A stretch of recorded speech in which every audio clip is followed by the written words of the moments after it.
Arrivé à la connaissance de la vérité par Giscard Nazon. 1 Timothée 2, 3 à 7. Cela est bon et agréable devant Dieu notre Sauveur, qui veut que tous les hommes soient sauvés et parviennent à la connaissance de la vérité. Car il y a un seul Dieu et aussi un seul médiateur entre Dieu et les hommes, Jésus-Christ, homme, qui s'est donné lui-même en rançon pour tous. C'est là le témoignage rendu en son propre temps et pour lequel j'ai été établi prédicateur et apôtre. Je dis la vérité, je ne mens pas, chargé d'instruire les païens dans la foi et la vérité. Il y a eu une étape de reconnaissance que j'étais un criminel devant Dieu.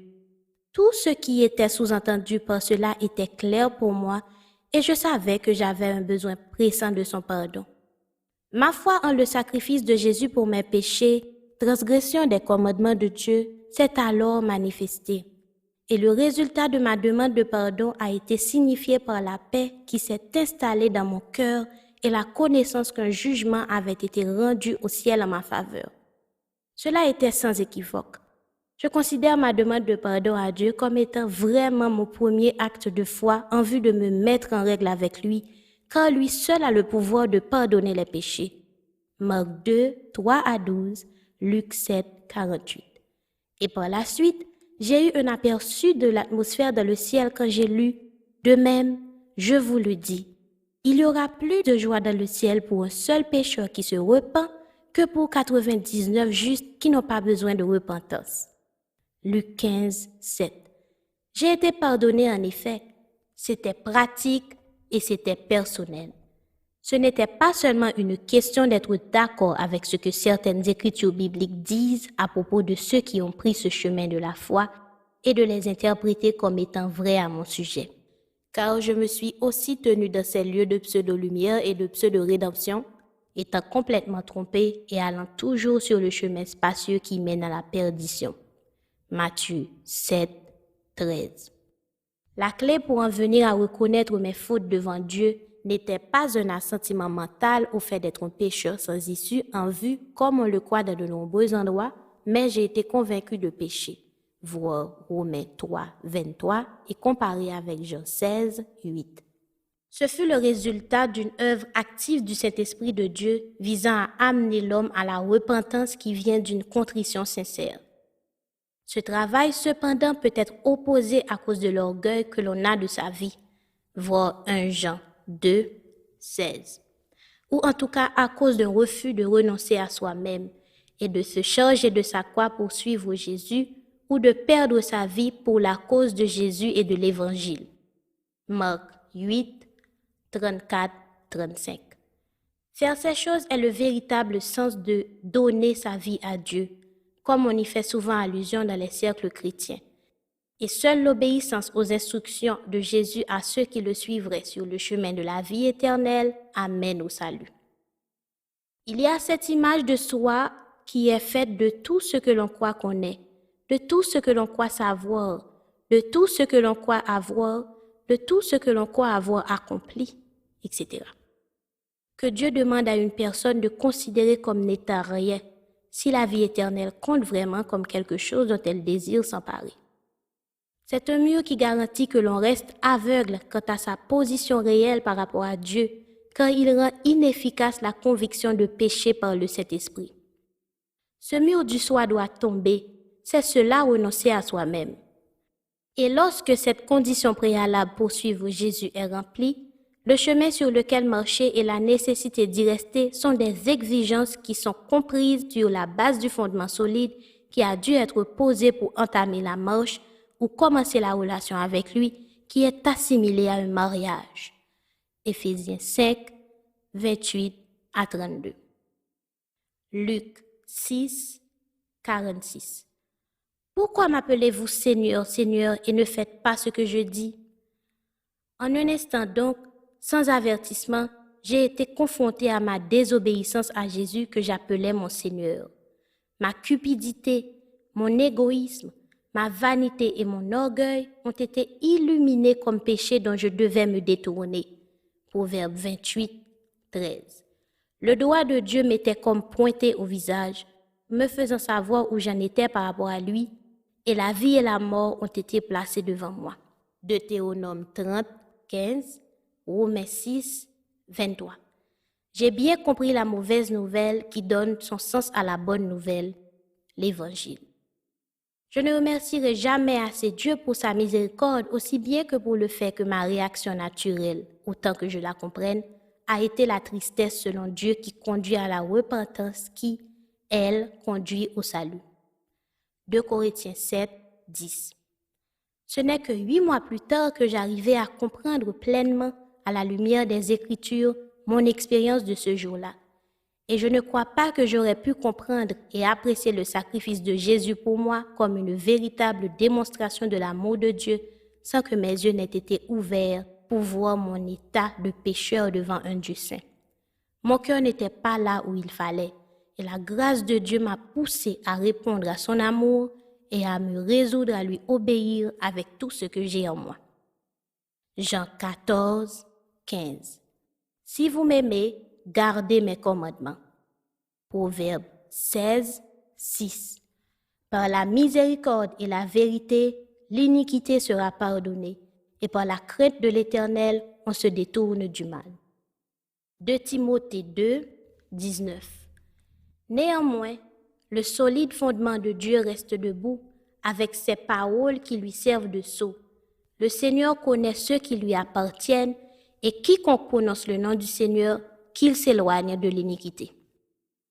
Je m'approchais de Dieu et je comprends que mes circonstances personnelles m'avaient amené à cette position d'humilité, un point d'abaissement, et il s'était également approché de moi pour me montrer comment je pouvais l'aborder pour avoir la relation avec lui que je désirais. Jacques 4, 8 à 10. Approchez-vous de Dieu et il s'approchera de vous. Nettoyez vos mains, pécheurs, purifiez vos cœurs, hommes irrésolus.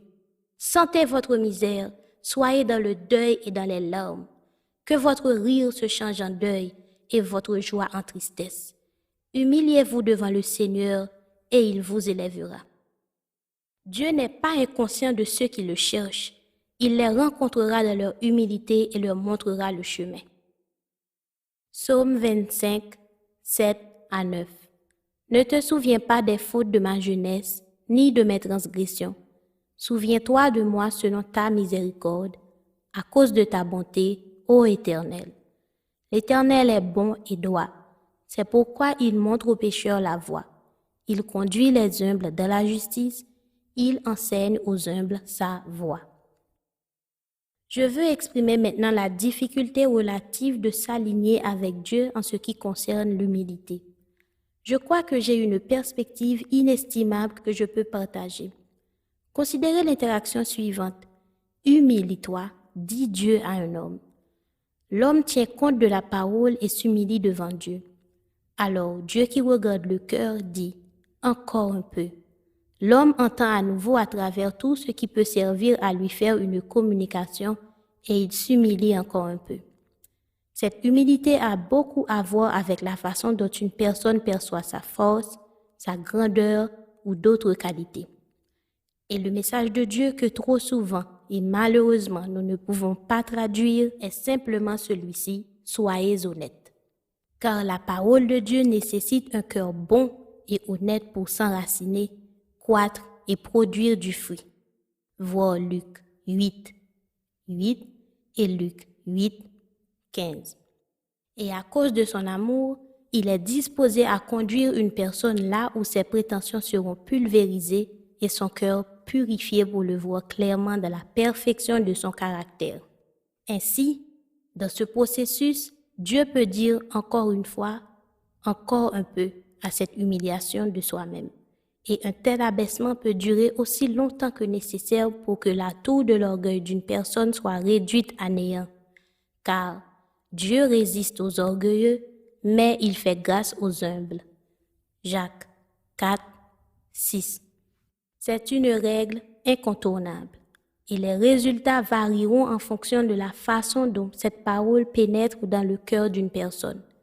Voir aussi Luc 1, 51 à 52 et Luc 14, 11. Il sera dans l'intérêt de chacun de savoir à quelle hauteur s'élève la tour de son orgueil ou si quelque chose fut érigé encore après un nivellement. La préparation du cœur s'achève ainsi dans le processus de la repentance qui est en fait une terre labourée, prête pour l'ensemencement qui peut suivre. C'est donc essentiellement un cœur qui a faim et soif de justice. Voir Matthieu 5, 6, Jérémie 4, 3 et Osée 10, 12. Quelques semaines ont suivi où j'en suis venue à considérer par moi-même d'autres péchés, même des dépendances pécheresses qui n'avaient pas été portées à mon attention au moment précédemment décrit. Ce que je veux dire, c'est que l'étendue de mon dossier criminel de pécheur devant Dieu ne me fut révélée qu'en partie à cet instant-là, et l'effet en a été suffisant à toutes les fins utiles. J'étais assez absorbée dans les Écritures durant cette période, animée d'une grande curiosité et intéressée à connaître le point de vue biblique sur divers sujets. Et ce temps a culminé, je crois, au point où j'en suis venue à être en plein accord avec Dieu dans mon cœur pour être diligent et attentif à suivre ses voies pour le reste de ma vie. J'ai compris qu'ayant été pardonné de mes péchés passés, j'avais été appelé par cette parole. Va et ne pêche plus. Jean 8, 11. C'était avant même que j'eusse lu ce passage dans la Bible.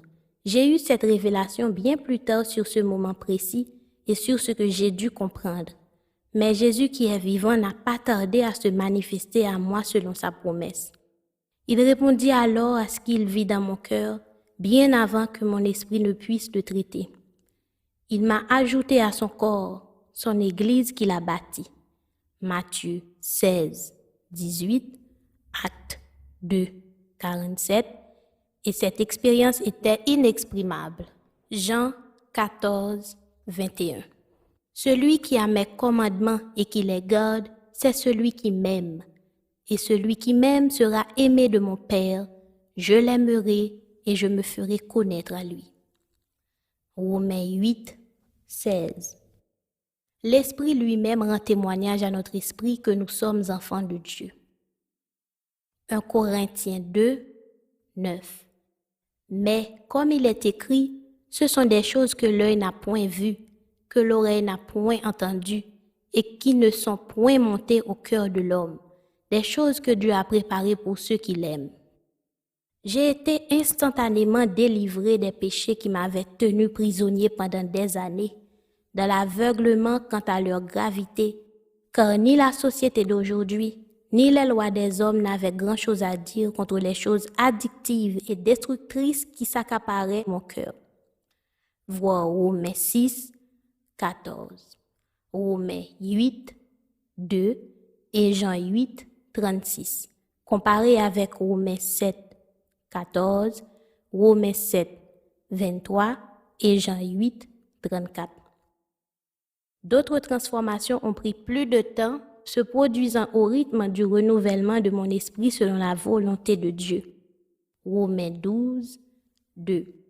Et ces changements ont commencé à se produire pour moi alors que j'étais dans un état de méconnaissance quasi totale de la Bible.